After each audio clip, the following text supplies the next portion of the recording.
art, culture, bienvenue pour l'interview Wizard et venez découvrir notre invité du jour. Eh bien, bonjour à toutes et à tous, et nous voici donc à une convention de la Fugushon en compagnie du groupe Ultimate. Bonjour à vous. Bonjour. Est-ce que vous pouvez vous présenter Ah oui, bien sûr.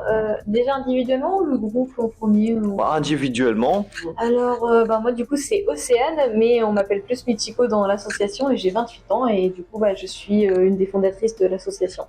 Et ma couleur c'est le hot pink, s'il faut le dire aussi. Donc moi c'est Anaïs, donc de base mon pseudo c'est Erika. Je vais avoir 34 ans cette année et ma couleur c'est le light blue, c'est blue. C'est bleu, on va Ouais. dire. Le bleu quoi. Moi, c'est Gwenaëlle. On me connaît plus souvent sous le pseudonyme de Koharu. J'ai 19 ans et ma couleur, c'est le light orange. Alors moi c'est Cécile, mais on me connaît sous le pseudo de Bunny. Et ma couleur c'est le vert et j'ai 34 ans. Je suis, je crois, la plus vieille. Je suis la plus vieille de l'association du coup. Voilà. D'accord. Et donc du coup, comment vous vous êtes rencontrés? Comment l'association, parce que comme vous l'avez dit à l'instant, vous êtes une association. Et c'est ça. Comment ça s'est fondé? Parce que c'est vrai que nous, hors caméra, on a discuté. Ça fait depuis 2016 que tu es là-dedans, à peu près.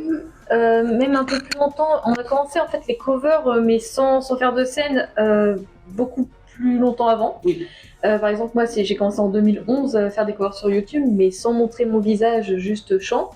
Je sais que pour Erika, c'était carrément en 2008. Ouais, c'est ça. Ça fait longtemps qu'on fait ça, mais les scènes, c'est à partir de 2016. Et on faisait déjà du coup des scènes dans d'autres groupes. Et puis, en fait, on a décidé de créer notre propre association derrière pour continuer tous ensemble. Et de base on est surtout un groupe d'amis qui se connaissaient déjà d'avant et en C'est fait ça. on a on a surtout réuni les personnes qui étaient vraiment motivées pour faire de la scène C'est ça. et voilà, tout simplement juste partager la passion de l'idoling. Voilà. Oui, du coup, Ultimate, on a commencé en fin 2022, mais ça commence à être actif un peu après, parce qu'il y a eu pas mal de petits happenings, on va dire. Mais oui, fin 2022, on a créé l'association, puis après, on a commencé les scènes. Alors oui, en 2024 carrément. La première scène La 2024. première scène 2024, c'est ça. Donc du coup, comment vous vous êtes rencontrés? Parce que c'est vrai que Bonnie n'a pas dit quand est-ce que tu as rejoint l'association. Alors moi j'ai rejoint l'association très vite. Enfin, très vite. J'étais dans les premières, je pense, parce que Michiko et La moi. dernière à être arrivée. Oui, non, t'es pas la dernière, mais Oui. dans la deuxième vague tu es arrivée. Mais Entre nous trois, je suis la dernière. Michiko et moi, en fait, on s'est beaucoup rapprochés ces 5 dernières années, je crois. Et du coup, on a déjà fait de la scène ensemble parce qu'en 2016, j'étais dans le même groupe qu'elle. Et du coup, moi, j'ai commencé la scène en 2018. Et ça me manquait terriblement parce que c'est une expérience, en fait, moi, que j'ai adorée. Et du coup, elle a pensé à moi et elle m'a demandé si je voulais rejoindre l'association. Du coup, j'étais vraiment dans une des premières qu'elle a contactées. Mais j'ai commencé aussi comme Erika pour les covers en 2008 parce qu'on a à peu près le même âge. Des vieilles. Oui, on est de la même époque, on est né de la même année et c'est vrai qu'on a commencé avec l'époque des forums, tout ça. Et on a continué parce qu'on aime beaucoup ça et comme on partage tous un peu tous la même passion et qu'on a tous envie de faire de la scène, ça nous a tous rapprochés et du coup c'est un peu comme ça que les membres de Ultimate se sont rassemblés quoi. Donc du coup, pour toi, Koharu, comment toi t'es venue? Parce que t'es la petite dernière, t'es la petite jeune du groupe, voilà. C'est la plus jeune. Déjà, moi, les covers, je les ai découverts notamment, tout ce qui est le milieu des covers de l'idoling, beaucoup grâce à Michiko, parce que je la suivais sur YouTube. Sur ma chaîne solo. Ouais, voilà. Et petit à petit, j'ai réussi à venir dans des serveurs et à participer à des covers. Et j'ai appris à les connaître en dehors de leur groupe parce que je suivais le groupe dans lequel elles étaient actives et elles faisaient des scènes. Moi, pour le coup, j'avais jamais fait de scène auparavant. C'est ma première édition, la première scène que je fais. Et comme Bunny, j'ai été l'une des premières à rejoindre l'association et voilà. Donc du coup, petite question, quel impact a justement le milieu musical de la scène? Parce que si vous faites ça, c'est qu'il y a quand même quelque chose qui vous a marqué, qui vous a touché, qui vous a donné envie justement d'être là-dedans, de vous lancer. Pour ma part, c'est que depuis toute petite, je suis fan d'idoles japonaises. Et c'est vraiment une culture qu'on n'a pas en France du tout. Et quand j'avais 13 ans, je voulais absolument participer à l'audition des Morning Musume, donc qu'un groupe d'idoles qu'on aime toutes beaucoup, qui est très connu au Japon. Mais malheureusement, étant en France, bien sûr, je ne pouvais pas me déplacer et participer à l'audition, ça aurait été un peu compliqué. Donc je gardais toujours ce rêve au fond de moi de me dire j'ai envie d'être idol, mais en France c'est un peu compliqué, donc je me satisfais à faire juste des covers sur YouTube et bon voilà, on passe à autre chose. Mais je gardais ce rêve au fond de moi. Et quand on a commencé à faire des scènes avec notre groupe d'avant, je me suis dit c'est vraiment quelque chose que j'aime. Quand je suis sur scène, ce que je ressens c'est indescriptible. Et je me suis dit, je veux vraiment continuer ça, je veux vraiment continuer un petit peu à faire connaître cette culture qui est pas très connue, et puis à vivre mon rêve. Et donc voilà, pour moi, c'est ça. Moi, personnellement, c'est surtout que depuis toute petite, j'adore chanter, tout simplement, donc chanter, danser, etc. Parce que j'ai fait un peu de danse moderne jazz au collège. Et c'est surtout que, pareil, moi, en fait, au fur et à mesure, j'ai appris à découvrir tout ce qui est la culture japonaise, l'idoling, les idoles au Japon. Et c'est vrai que en fait, plus les années passent, plus j'ai envie d'un peu d'être comme elle, tout simplement, quoi. Et vraiment, la première fois qu'on est monté sur scène, c'était... je crois que vraiment, même nous, on n'en revenait pas, quoi, parce que c'est... Je pense que Koalou pourra vous le dire, mais en fait, on sort de notre... On fait un peu dans notre bulle, je ne saurais même pas comment expliquer ça. Ça devenait réel d'un seul coup. C'est ça, ouais. En fait, c'est surtout que... De base, c'est vrai qu'on n'a pas expliqué comment on s'entraînait, mais en gros, on s'entraîne via Discord. En fait, on a des vidéos de danse. On s'entraîne de notre côté et après on se passe sur Discord, on envoie nos vidéos pour avoir les avis des autres et on s'entraîne la veille, c'est-à-dire que on se voit pas à l'extérieur pour revoir les placements notamment. On est toutes éclatées dans toute la France. C'est ça. Il y a juste Koalou, on habite pas loin, donc on a réussi à se voir peu de temps avant, mais c'est vrai que c'est compliqué. Et donc c'est vrai que c'est compliqué pour s'entraîner et tout, mais au final on s'en sort pas si mal que ça. Oui. Et juste le fait de nous voir après sur scène avec les bons placements, nous voir bien, surtout les synchronisations, je trouve ça tellement satisfaisant. C'est vrai que ça fait sur scène, ça fait vraiment une sensation. L'impression d'avoir accompli quelque chose en fait, c'est ça. Voilà. Je sais pas si vous avez quelque chose. Pour ma part, c'est pas un rêve d'enfant, mais moi j'adorais danser. Du coup, quand je suis tombée dans la K-pop au tout début, j'ai fait beaucoup de dance cover avec des amis ou autres. Et je suis revenue, en fait, on va dire, un peu sur le Japon quelques années après, où j'avais des amis qui ont créé No Time No Tune. Je ne sais pas si vous connaissez, mais c'est pareil, enfin, c'est à peu près pareil. Je sais qu'ils font des scènes dans des conventions pour la culture, tout ce qui est Vocaloid et animé. Du coup, un groupe de chant, mais pas de danse.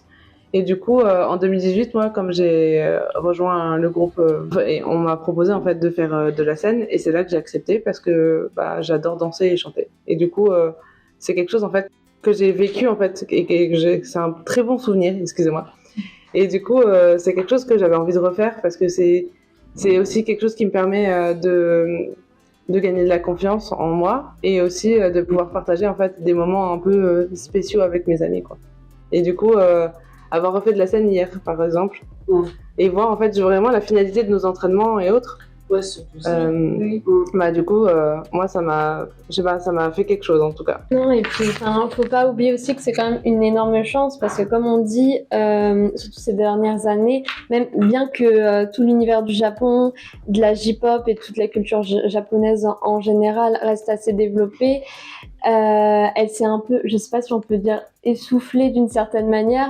Enfin, les groupes d'idoles en France sont quand même assez peu communs. Ce qui fait que la K-pop monopolise. Oui, voilà, la K-pop monopolise vraiment les scènes majoritairement. Donc, avoir la chance de se produire tous ensemble, de créer une association dans laquelle on peut chanter, on peut danser entre membres avec lesquels on s'entend bien, entre amis, c'est vraiment un privilège. Et ne serait-ce qu'avoir la chance de, en fait, un peu de toucher le rêve et un peu Le vivre un petit peu de le temps en vivre, temps, mais comme on voit les idoles du groupe que l'on admire, c'est assez impressionnant, c'est très émouvant. Parce que c'est vrai que les idoles, ben, comme vous l'avez dit à l'instant, bah, par rapport justement à tout ce qui est K-pop, bah, c'est un peu plus restreint parce que totalement. bah, surtout que la K-pop ça cartonne et surtout maintenant ce qui fait encore plus cartonner c'est avec K-pop Demon Hunter. Oui. Ça a encore donné plus parce que c'est quand même une œuvre qui a marqué même les personnes qui n'étaient pas du tout K-pop, Oui. même les parents qui sont pas du tout K-pop. Oui. Donc forcément ça fait la concurrence en plus par rapport justement aux autres variantes musicales de la pop Oui, coréenne c'est ça. du coup.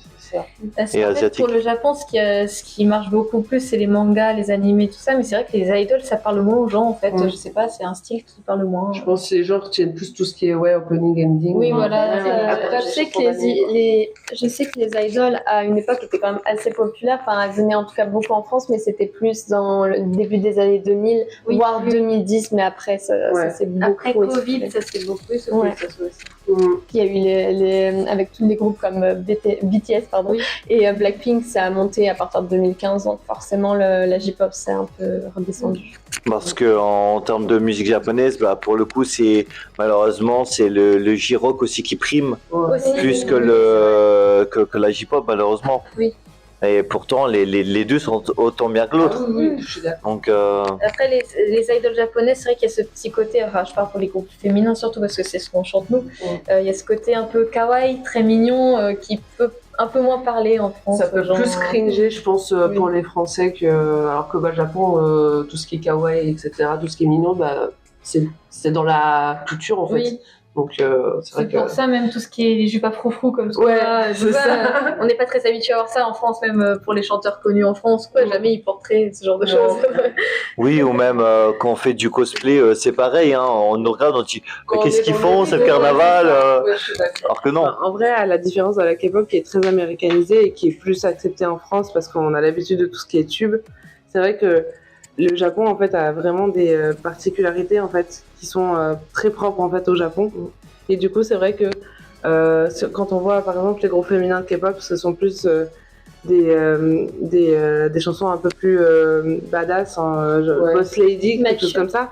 Alors que c'est vrai que les idols au Japon vont plus être sur tout ce qui est mignon parce que justement c'est idéalisé pardon, là-bas les femmes un peu plus mignonnes, un peu innocentes. Ouais, voilà. Petite, mignonne. Voilà, avec c'est des ça. Alors crêpes, que ça, en Corée, c'est plus vraiment sur la femme indépendante, on peut s'en sortir sans homme et autres. Dans les chansons en tout cas.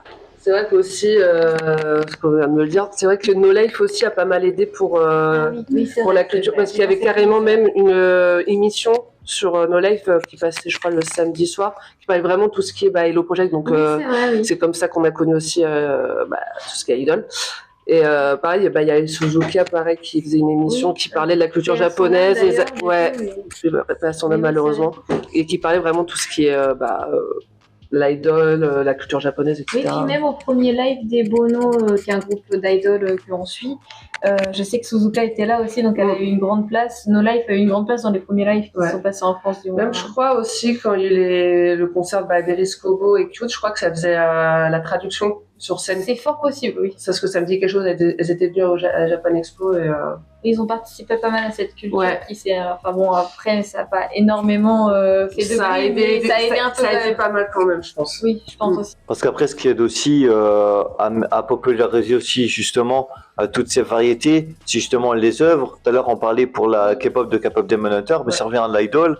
Oui. Dans les mangas, il y a Oshinoko, Ouais, voilà. Je voulais en Oui, parler. C'est voilà. là Ouais. que j'allais en venir. Ouais. Les animés, oui. Après, il y a même carrément les openings, des fois, qui sont interprétés même par des idoles, ça peut Ouais, arriver, ça m'est qui déjà arrivé. font beaucoup plus parler d'eux, mais c'est vrai qu'il y a des animés qui traitent carrément des sujets idoles, comme Oshinoko, et Ouais. ça aide. Comme Oshinoko et d'autres œuvres, justement, idolish, Ah, plus des ouais, idoles ouais, masculins, ouais, mais Ouais, Love Live, Et voilà. on est des grandes fans toutes les quatre, donc ce genre d'animé. On a fait des chansons de Love Live sur scène. Parce que c'est vrai, que j'ai constaté, c'est aussi justement sur tout ce qui est idol, les animés d'idol, c'est beaucoup des idoles masculins. Ce qui est très drôle, c'est qu'il y en a beaucoup. Finalement, c'est plus de l'idol masculin que féminin, alors que de base, l'idol justement, c'est majoritairement de base de féminin. Oui, Et c'est ça quand même qui est assez chouette de voir quand même que même les garçons font d'idol, parce que c'est vrai que par exemple en France. Imaginons, je prends mon exemple, je me lance dans l'idol, les gens vont me regarder bizarre parce que je fais de la danse toute mignonne, tout. Oui, voilà, c'est comme ça, et c'est ça qui est assez drôle. On va dire. Alors que, Donc c'est vrai qu'en France, aux États-Unis, un garçon il va faire de l'idol, on va le prendre pour pour quelqu'un, je suis désolé du terme, mais ouais, pour soit quelqu'un qui n'était pas forcément un garçon, etc. Voilà, ou autre, et donc forcément il va avoir des critiques, et là c'est ça qui est beau de voir justement la diversité justement dans les animes, parce que ça montre en fait, c'est ça que c'est beau justement dans le milieu des Japan d'animation, de l'animé, c'est que ça montre en fait que peu importe ce qu'on veut faire, que qui on est, on peut faire en fait. c'est ça, que le genre ne veut pas dire définir notre passion. Totalement. Voilà, donc comme on voit même hors animation, sur par exemple même les animes de sport, etc. Ou autres, les femmes, par exemple, Corgos Basket, les femmes coach, etc. Qui coachent des garçons, on voit, c'est pas mal divers, c'est ça qui est chouette justement. Bien, ça, et l'animé, c'est pour... On est dans un monde où les animés, les films, les séries, ça commence à avoir de l'impact sur nous. Oui. Et c'est... évolue peut-être un peu les mentalités des gens sur certaines choses, c'est bien aussi. Ouais. Mais à la fois retarder aussi la mentalité, parce que les gens vont dire ah oui mais c'est pas comme ça dans la vraie vie, et ils vont te dire non. Oui, avoir le contre-coup là-dessus, mais c'est vrai que je pense que je sais que par exemple à une époque quand j'étais par exemple au collège personnellement vers mes 13 ans, j'étais un peu une alien pour aimer la musique japonaise, les animés. Maintenant, c'est vrai que c'est devenu un peu plus populaire, du moins pour les animés. Ça passe mieux maintenant. C'est comme les jeux vidéo. Parce que moi, je sais que, étant plus jeune, je sors de très peu du lycée.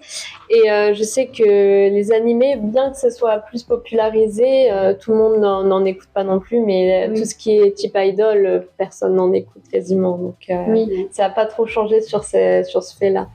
C'est très niche, en fait. Hein. Je pense que l'idoling, c'est assez niche, en fait. Du coup, c'est vrai que moi, quand j'étais au collège, tout le monde écoutait, je sais pas, Lady Gaga, ce genre de choses, et moi, Morning Musume, ils se disaient, mais c'est quoi ce truc ça vient d'où J'étais un peu jugée là-dessus. Donc oui, malheureusement, les mentalités évoluent, mais voilà, c'est toujours un peu lent. Après aussi, on peut comparer ça aussi à l'époque, les jeux vidéo, par exemple au lycée, je pense que c'est dans les années 80-90, quand on disait jouer à des jeux vidéo, c'est un peu... tu sors pas de chez toi, c'était très très mal vu. Maintenant, tout le monde, je crois que je connais personne qui a pas joué à un seul jeu vidéo de sa vie, quoi. Donc, je pense que c'est un peu pareil au niveau de l'idol. Tout ce qui est manga et tout, maintenant c'est beaucoup plus popularisé qu'avant, quoi. Non, totalement. Ouais. Mais c'est vrai que la culture asiatique commence depuis plus de 20 ans de faire les années 2010 à s'importer en France, aux États-Unis. Justement, comme on l'a annoncé, c'était avec les mangas, ensuite les animés. Oui, c'est ça, c'est vrai. Non, donc forcément, après, avec tout ce qui s'ensuit sur la culture asiatique, c'est pour ça aussi que la K-pop, tout ça, ça commence à cartonner, parce que ce milieu... c'est un pays qui impacte les autres pays, qui nous influence beaucoup. C'est vrai que même la K-pop, ils font autant de vues que certaines grandes stars américaines maintenant. Même plus, je pense aussi ce qui a peut-être aidé, c'est Gangnam Style aussi à l'époque. Et Psy, qui est coréen, c'est vrai qu'on l'oublie, mais il est coréen. C'est quand même le coréen qui a fait peser tout Internet pendant. C'est le premier qui a fait 1 milliard de vues sur YouTube. Très longtemps, et quand il était diffusé sur la télé française, c'était un peu une nouveauté. On n'avait pas que Gangnam Style, ces 2-3 musiques qu'il a fait après, ils sont cartonnés. Gentleman, Daddy aussi, qui ont cartonné. Et ça, après, on en a plus entendu parler, il s'est éclipsé. Mais il a eu son moment de gloire qui a aidé. Si, à un moment, quelques années plus tard, il est revenu avec Snoop Dogg, il a fait un son, et après, il a redisparu. Mais c'est bien. Je pense qu'il peut se le permettre. Et après, pour la J-pop, il y a eu aussi Kiali Pamiou Pamiou Pamiou. avec Pon Pon Pon. Qui avait eu beaucoup de succès à l'époque en 2012, qui avait Ouais. fait beaucoup de vues et c'était c'était pas souvent pour un clip japonais dans ce style-là. Ouais, c'est très spécial, ouais. Ils ont mis Son clip tous était- leur pierre à l'édifice, C'est j'ai envie ça. de dire. Là, je pense maintenant. Je pense maintenant, niveau idol, je pense que c'est. Là, actuellement, c'est plus Ado qui est en train de monter. je pense, oui. Parce et que- Liza aussi. Lisa, ouais. C'est pas. Oui, Lisa, oui. Pardon.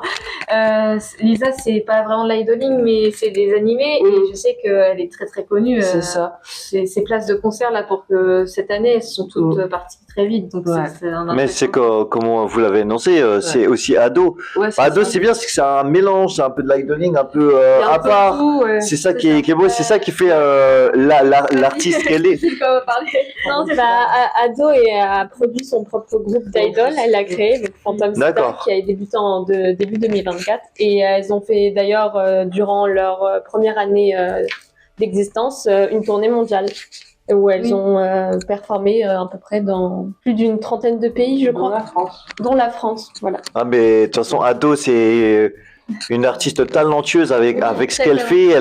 Elle a sa patte artistique qui se démarque.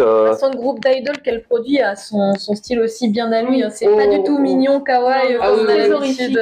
C'est ça, c'est un peu style. Le style, en fait, c'est vraiment dans l'Aurora Idol. Du coup, c'est vraiment très, très spécifique et très.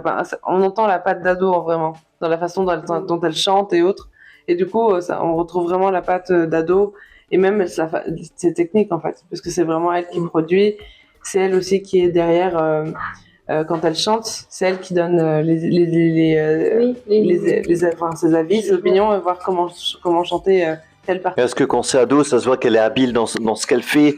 Il y a de la maîtrise derrière. Totalement, oui. Parce que franchement, faire comme Ado elle fait, franchement, il n'y a pas tous les artistes qui peuvent aller à son niveau. Totalement. Pour le moment, que ce soit même dans la musique japonaise, pour le moment, je vois personne rivaliser avec Ado. Pour le moment, elle arrive toujours à se démarquer, à être toujours comme elle est, Oui. et à en plus, elle improviser. montre pas son visage, c'est ça qui est fou. Oui. Elle l'a montré une seule fois. Vite fait, Ouais. mais Vite, que des on petits voit passages pas dans son beaucoup. dernier clip, oui. Ouais. Mais et tellement qu'elle a d'influence qu'elle a fait une musique pour la Coupe du Monde, pour le Japon, pour cette année Oui, quand même. c'est fou, quand même. Et d'ailleurs aussi, elle va apparaître dans un jeu vidéo avec Snoop Dogg. Ah, je savais pas. Dans le prochain Yakuza, en fait, elle va être dedans. Ça vient de Stranger in Heaven, donc qui se passe dans Yakuza, mais c'est dans le passé, c'est avant Yakuza. Elle joue pas en tant qu'ado, elle joue une chanteuse japonaise des années 1970. Du coup, elle va être une chanteuse dedans et elle va faire du duo avec Snoop Dogg, c'est ça qui me fume. Surtout, elle a fait des très beaux feats. Hein. Elle a fait un jour quand je suis tombé dessus avec Imagine Dragons, qui est incroyable. Franchement, moi j'adore ce feat. Franchement, à faire avec Imagine Dragons, j'aurais pour le coup, sans faire mauvais jeu de mots, jamais imaginé Ado et Imagine Dragons pour le coup. Mais il me semble même que Ado, si je me souviens bien, avait fait un feat avec un groupe de K-pop. Il me semble qu'elle avait fait une reprise d'un des sons de Le Séraphine avec le groupe, du coup. Donc ça montre qu'elle est vraiment sur tous les tableaux. ouais. Oui, qu'elle est populaire, qu'elle est appréciée. Et franchement, c'est beau à voir, surtout quand on sait plus ou moins le passé d'Ado, qui malheureusement a vécu du harcèlement, etc. C'est pour ça qu'elle montre pas son visage. Elle l'a déjà dit, et c'est beau à voir qu'une personne qui a beaucoup souffert, n'a pas abandonné ses passions, et qui maintenant retourne tout Internet. Oui, c'est ça. Et que dit voilà, vous m'avez fait chier durant tant d'années, regardez, moi voilà, je peux voir ce que je peux faire. En fait, sur ce genre de je pense que c'est ce qu'elle raconte dans Usewa, qui est un de ses premiers titres, du coup, original. Et c'est vrai qu'en plus, je crois qu'elle a commencé sur YouTube, non? Elle a commencé sur Nico Nico Doga, qui est comme YouTube, mais une plateforme japonaise. Et c'est vrai qu'elle a commencé avec des covers de Vocaloid. Du coup, elle était très connue là-bas. Et, même son image vient de là-bas, avec les roses bleues, tout ça. Et c'est vrai que Usewa, c'est, on va dire un peu une concrétisation pour elle de pouvoir enfin se produire ses propres sons et mettre un peu, on va dire, justement, son âme un peu dedans, parce que c'est vrai qu'elle s'est fait vite démarquer même avec les covers, parce qu'elle a vraiment un talent et une façon d'interpréter les sons, que ce soit des covers ou ses titres, qui marquent un peu les esprits. Ouais, bien à elle, on va dire. Oui, même dans The First Take, vraiment. Ouais. Surtout qu'Ado, elle a un timbre de voix particulier. vraiment, il y a des choses que même des Français, même des Américains n'ont pas. Oui, c'est Parce ça. que les cordes vocales, c'est quand même quelque chose de très délicat.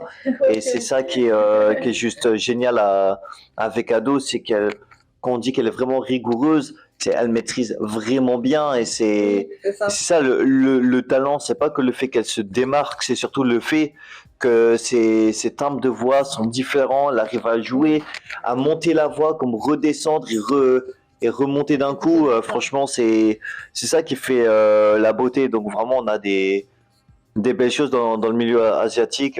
Mais les particularités vocales qu'elle détient, et essaye un peu de rechercher ce genre de particularités qu'elle a eues dans les membres qu'elle a constitués Phantom Sita, de son groupe, qui ont tous à la fois une facette un peu théâtrale pour interpréter les musiques, que des timbres assez particuliers. Je sais que Mona a une voix un peu plus douce. Et Moka, elle a vraiment, c'est un peu la membre qu'on voit comme étant le plus proche d'Ado, parce qu'elle a vraiment une façon d'interpréter, une façon de modeler sa voix qui permet d'atteindre à peu près toutes les gammes en fait. Donc c'est très intéressant. Après, on a parlé tout à l'heure de The First Take. Donc c'est une chaîne YouTube très intéressante où les artistes du coup reprend un de leurs ou plusieurs de leurs musiques, mais le font directement en une seule prise. Oui, c'est ça. Et ce qui est intéressant, c'est que c'est une chaîne YouTube qui est extrêmement suivie et on voit toutes sortes d'artistes, à la fois des artistes de K-pop ou des artistes américains, et on voit de plus en plus du coup des idoles. Oui, c'est vrai. De plus en plus. oui. Que ce soit des groupes Ikonojoy qui sont des groupes assez populaires de ces dernières années au Japon. On a même vu il y a pas longtemps des groupes du HP, donc Hello Project. du Hello Project comme Morning Musume ou Juice Juice. Et les Phantom Sita et même Ado ont du coup fait aussi des missions. Aussi, un autre groupe qu'on peut parler, qui est un peu aussi dans la vibe idol, qui a pas mal de succès, c'est les Baby Metal. Oui. Parce que elles ont fait plein de feats avec plein de groupes de métal assez connus. Il y a, je crois, Bring Me The Horizon. Ou après, je les ai pas tous en tête, mais c'est vrai qu'elles ont fait plein de feats et elles ont même été au Hellfest, je crois. Oui, bah oui. souvent. Donc, et c'est vrai qu'elle marche beaucoup, même en France, hein, parce que. Oui, et puis à la base, c'était des idoles. Et de base, c'était des idoles, ouais. Donc, Comme quoi. Ouais. Chacun met sa pierre à l'édifice, on va dire. Exactement. C'est vrai que oui, Baby Metal, c'est très connu et je connais pas mal de personnes françaises qui écoutent beaucoup du Baby Metal. Donc voilà, il y a même un autre groupe du même style que moi j'écoute, c'est Anabi. Et franchement, Ah, je connais pas. Je connais pas ça. au radar vue, je vous montrerai vite fait. Et franchement, c'est ça que j'adore, c'est qu'en fait, vraiment leur style, certaines musiques, c'est tout mignon. Et d'un coup, là, ça envoie vraiment justement la partie métal. Et après, ça redescend sur du mignon. C'est ça qu'en fait, je trouve drôle. Ouais. Parce que en fait, l'anecdote, comment j'ai connu ce groupe, c'est un jour, je vais à la Fnac, j'ai un petit CD qui a l'air trop sympa, franchement, coloré et tout, mais tiens, un truc japonais. Je me dis, c'est sympa. Je prends une photo, je suis sur Spotify, j'écoute, je m'attendais pas du métal comme ça, un truc tout mignon. Franchement, je dis, mais c'est trop stylé. Tu t'attends à un truc tout mignon, puis d'un coup, ça monte. Franchement, c'est vachement chouette. Il y a quelqu'un que tu aurais pu citer qui a aidé à faire connaître, qui n'est pas du tout une idole, mais qui a beaucoup fait connaître dans ce milieu, c'était Avril Lavigne. Oui, c'est vrai. C'est vrai qu'il y a aussi quelqu'un qui avait pas mal popularisé le Japon, les idoles, c'était Avril Lavigne, parce qu'elle avait fait une cover notamment au Japon, qui s'appelle Hello Kitty, du coup, qui a promu, qui a promu pas mal de tout ce qui est Hello Kitty, idol. Et pareil, elle avait fait aussi la chanson Girlfriend en japonais aussi. Ah oui, je me souviens de ça. Et pareil, là, je sais pas si c'est récemment, mais elle a fait des musiques pour One Piece aussi, pour un des films. Donc, je crois qu'elle a fait des reprises d'une chanson de Nickelback, si je me trompe pas. Mais voilà, sinon, après, c'est vrai qu'Avril Lavigne, elle a fait pas mal de choses au Japon et elle aime beaucoup la culture japonaise aussi. Parce que si on parle de One Piece, Ado aussi, hein, pour One Piece Red. Oui, c'est One essentiellement Piece Red, elle. oui, exactement. Voilà, on y revient. C'est essentiellement justement Ado qui fait tout. Et... je pense que c'est grâce à Ado d'ailleurs que One Piece Red, je pense, a pas mal marché parce que les musiques, elles sont incroyables en vrai. Elles sont géniales. Après, c'est vrai qu'il y a beaucoup de fans de One Piece qui ont du mal justement sur l'aspect musical, mais... Après, c'est le thème du film, donc on peut pas faire grand-chose.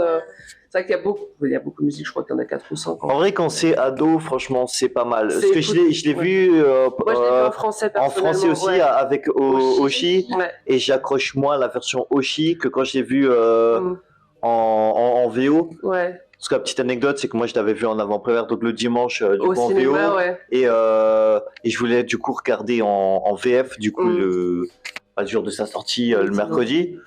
Je vais le voir et je l'ai trouvé le film un peu plus long, je l'ai trouvé moins dynamique en VF qu'en VO. Et c'est pas les voix justement, c'est la partie musicale que j'ai trouvé que Oshi pouvait pas rivaliser avec Ado. Elle a essayé de faire un truc à sa sauce. C'est ça qui est bien, c'est qu'elle a essayé de plus se rapprocher. Mais en fait, c'est mon ressenti, mais c'était une mauvaise idée d'avoir réadapté en VF les.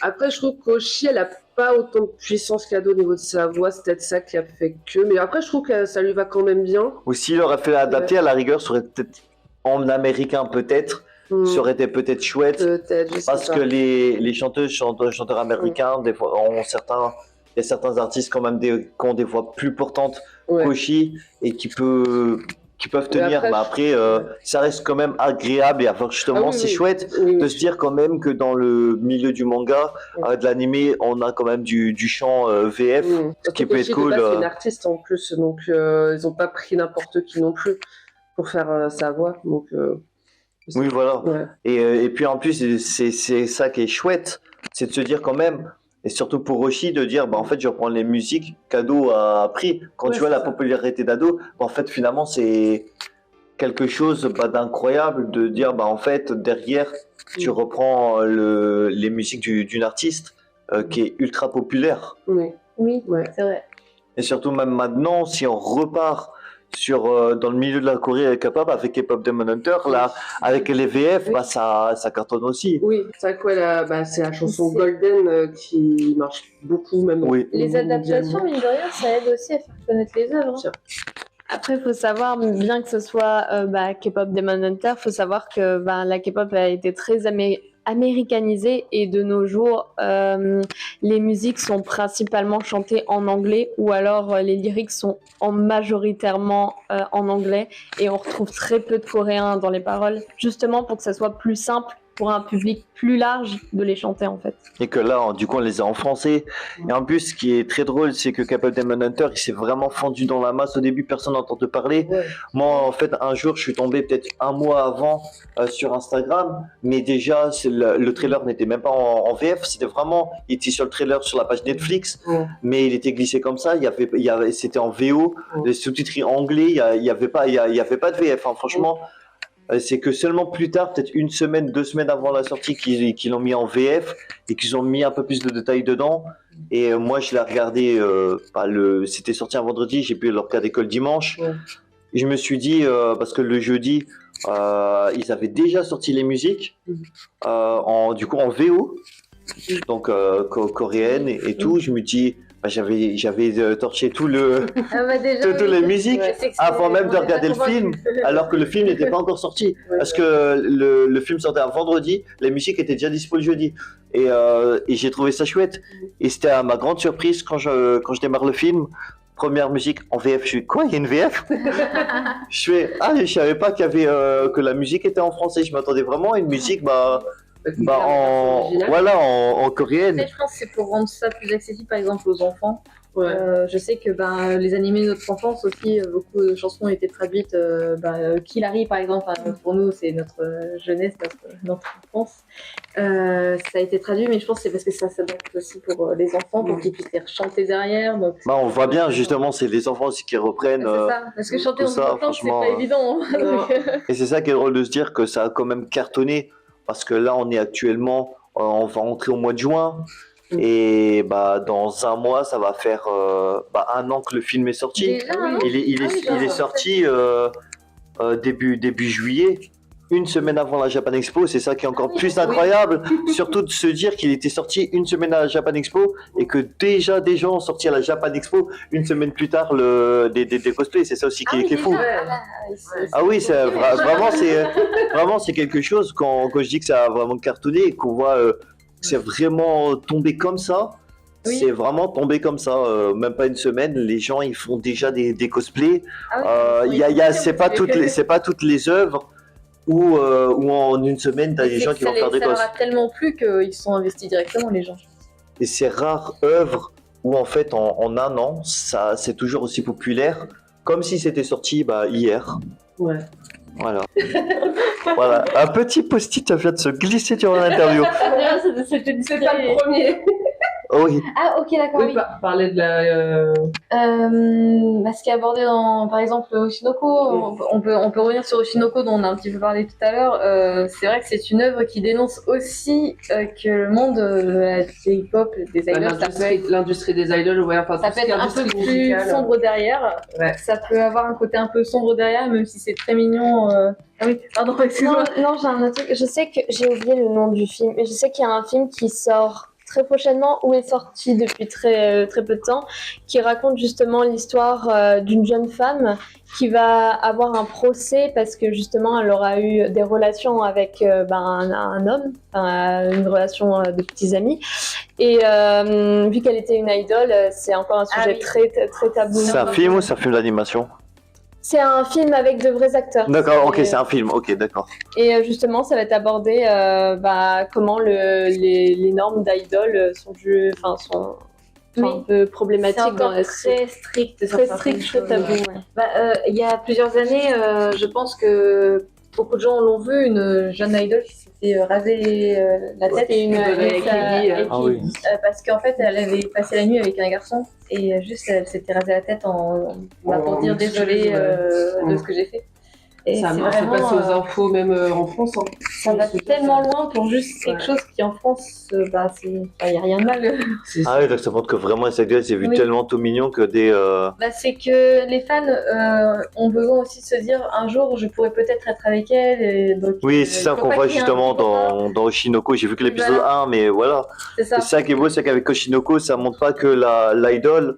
Oui, ça montre aussi ça vraiment montre l'audiovisuel avec Aqua, Ouais, c'est ça. avec Aqua qui veut être acteur, Oui, qui fait des films. C'est là qu'on voit vraiment l'industrie du Oui, milieu c'est cinématographique. Et c'est ça Et, qui est beau, c'est que c'est Oshinoko. Oui, Vraiment, on voit deux milieux. On voit la partie l'envers, cinématographique et la partie. C'est ça.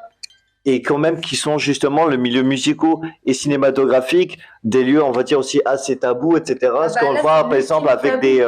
L'ultime tabou, elle a carrément des enfants. Enfin, elle est tombée enceinte. C'est une idole qui tombe enceinte. C'est vraiment le tabou. Déjà qu'un copain, c'est quelque chose. Alors là. Donc non, Oshinoko, c'est intéressant là-dessus. C'est ça qui m'a fait regarder l'anime, hein, clairement. Tout ce qui est montré vraiment l'envers du décor, tout ce qui est négatif en fait dans cette industrie. Et parce que tout n'est pas tout rose, tout C'est mignon, ça. Parce que moi, ce qui m'a donné envie, c'est pour ça qu'il faut que je reprenne Oshinoko. C'est en fait, Oshinoko, je voyais toujours l'aspect mignon, idol, etc. Les musiques me plaisaient, mais en fait, c'est un jour qu'on m'en a parlé, qu'en fait, Ai, en fait, on la voit que dans l'épisode 1, en fait. Ouais. Voilà. Pas en fait, quand on commence l'œuvre, on pense qu'on va la voir. Oui, voilà. Et comme on dit, non, et puis qu'en fait, il y a. Ces enfants, c'est pas vraiment des enfants, c'est des gens réincarnés dans les enfants. Et c'est ça qui m'a donné en fait littéralement envie. Et quand on m'a, parce que moi j'adore le spoil, qu'on m'a dit oui, on revoit la personne qui a fait la conséquence de l'épisode 1 pour pas spoil ceux qui sont pas regardé Oshinoko, épisode 1. Mais c'est ça qui m'a donné envie de me dire au final on n'est pas dans un truc tout mignon, tout drôle, voilà. Donc je me dis là ça me donne envie. Et en général, les groupes qu'on suit beaucoup plus facilement, c'est les groupes qui ont réussi, les groupes à succès. Mais c'est encore plus sombre quand on prend vraiment les groupes d'idoles qui sont beaucoup plus locaux, beaucoup moins connus. Donc on appelle ça les Chica Idols, c'est le terme. C'est des milieux où on voit notamment plus un peu les abus qui peuvent être appliqués pour des jeunes filles qui parfois sont très jeunes et parfois peuvent être exploitées aussi en fait. Alors qu'elles veulent juste vivre leur rêve à la base, mais Par contre, moi j'ai envie de dire aussi que le milieu de l'idol, il y a Bah, en France, il y a un dessin animé qui a fait parler. J'allais Je en pense que parler. c'est Loli Rock, voilà. Moi, c'est Agretsuko que j'avais Ah, ben parlé. moi, Loli Rock. Bah, moi, c'est Loli Rock parce que c'est vrai que Loli Rock est pas mal populaire. Et voilà, j'adore. Et c'est vrai que c'est de l'idol, littéralement. Hein. Oui, on Ce qu'ils suit un font. groupe de 3 jeunes filles, Talia, Oriana et Iris, c'est ça? C'est ça. Mais en même temps, après, je sais pas si c'est calqué vraiment sur le modèle japonais, je pense que c'est plus le modèle un peu pop star américaine, peut-être. Peut-être, mais pour moi, il y a un mix des deux. Il y a l'aspect américain et l'aspect un Magical peu, Girl, un peu quand même, Peut-être un japonais. peu Oui. inspiré, en fait. Ouais. Pas forcément Magical Girl parce que la série quand même c'est quand même à la base des princesses et tout, donc en fait il y a un mix, mais pour moi on retrouve l'aspect un peu justement idol mélangé à l'américain, en fait c'est vraiment C'est un mix une diversité, c'est ça qui est cool. Et c'est peut-être ça, je pense aussi que peut-être des personnes ont peut-être regardé l'idol via Loli Rock, peut-être. Oui, peut-être. C'est pas impossible parce que franchement c'est quelque chose d'assez justement lumineux comme les idoles, C'est ça. tout Puis, ça. pareil, ça pour le coup c'est vraiment un critère. Elles ont repris vraiment l'aspect que chaque membre est associé vraiment à une couleur, ce qui fait Ah que on peut facilement retrouver, la membre orange. Oui, c'est comme nous là, ce qu'on a actuellement, c'est vraiment. C'est pour ça que justement j'allais dire qu'il y a vraiment l'aspect idol sur cette partie-là. Donc c'est moi en tout cas selon mon point de vue, Loli Rock je considère que c'est un animé avec des idols. Bon. Oui, je pense s'inspirer, enfin du peu que je connais, ça va être inspiré. D'ailleurs, je crois que c'est par ceux qui ont fait Total Spice, si je me Il me trompe pas. semble. Ouais, Il me semble aussi, c'est le même oui. studio, je crois. Mais ouais, ce que je disais du coup par rapport à Getsuko, bon, ça parle pas que d'idol ou quoi, mais il y a une saison qui parle vraiment des idols underground, donc les chica idols. Donc on voit vraiment tout ce qui est aspect, il faut qu'elles se financent elles-mêmes leurs goodies en fait pour vendre aux fans, etc. Et on voit tout ce qui est aussi aspect stalker notamment, parce qu'il y a beaucoup de idols qui sont victimes de ça malheureusement. Et c'est vrai que ils montrent un peu aussi les mauvais côtés des idols. Ouais, ça, je sais pas si quelqu'un connaît ici, mais le film Perfect Blue peut aussi. Je connais pas du tout. C'est un film assez ancien. Ouais. Et Satoshi, oui, c'est un film de Satoshi Kon qui est assez connu aussi. Du coup, ça aborde le sujet d'une idol qui veut se retirer de son groupe pour devenir actrice, et elle a un fan qui le prend très très mal et qui la stalk jour et nuit, qui prend des photos d'elle, qui la suit. Ça aborde ce sujet de l'idol, derrière, elle peut avoir des problématiques assez compliquées à gérer. Et ça peut être parfois effectivement très sombre pour le groupe. Il y a des idols qui sont fait malheureusement tuer pour ça, quoi. Enfin, Attaquer, tuer, ouais, c'est ça. Je sais qu'il y a quelques années, c'est dans la branche des groupes 48, donc avec AKB48. Je sais que lors des événements des handshakes, donc c'est quand l'idol se retrouve face à leurs fans et qu'il y a un serrage de main. Je sais qu'il y a 2 idoles, mais une en particulier qui avait été poignardée plusieurs fois d'affilée, qui avait fini à l'hôpital, qui avait fini par porter plainte, mais qui avait été très peu, très peu soutenue, ouais. Et je crois que l'affaire a été très peu classée. Mais je sais que cette affaire a fait tellement de bruit que les normes commencent petit à petit à changer et on commence à donner plus d'importance à la voix du coup de ces jeunes filles qui se font agresser. Oui, Ouais, ça c'est une autre chose. Voilà, je pense qu'on a fait le tour. Vraiment, ça qui est beau justement avec le milieu musical, comme on l'a fait depuis tout à l'heure, c'est vraiment, on est parti vraiment sur la partie asiatique et c'est vraiment, c'est ça qui est chouette. Je me dis, on va partir sur une interview de 20 minutes maintenant, c'est que c'est chouette. C'est ça qui est cool avec ça. Non, mais ça, c'est ça qui est bien, parce que justement, c'est le but de l'association, c'est de présenter justement l'art et la culture. Et là, il y a tout justement, comme on l'a énoncé, il y a la partie culturelle, la partie artistique. Et je voulais vous dire déjà un grand merci pour vous, parce qu'il y a des choses du coup que je savais pas. Donc moi, je suis très content d'avoir pu apprendre toutes ces choses et d'avoir pu parler justement. Le but aussi de notre association, c'est vraiment de faire connaître aussi ce sujet, cette culture. Donc c'est avec grand plaisir. En tout cas, merci à vous et surtout à toutes les personnes qui suivent la vidéo, n'hésitez pas à vous abonner à leur page Merci. et à les suivre, voilà. Merci. Salut. Au revoir la caméra. Nous vous remercions d'être arrivés jusqu'au bout de cette vidéo. À la prochaine pour le prochain épisode de l'interview Wizard. Et l'intro et l'outro de cette première vidéo est que temporaire. Sur ce, n'hésitez pas à liker, partager et commenter. L'association Wizard vous souhaite de bonnes aventures.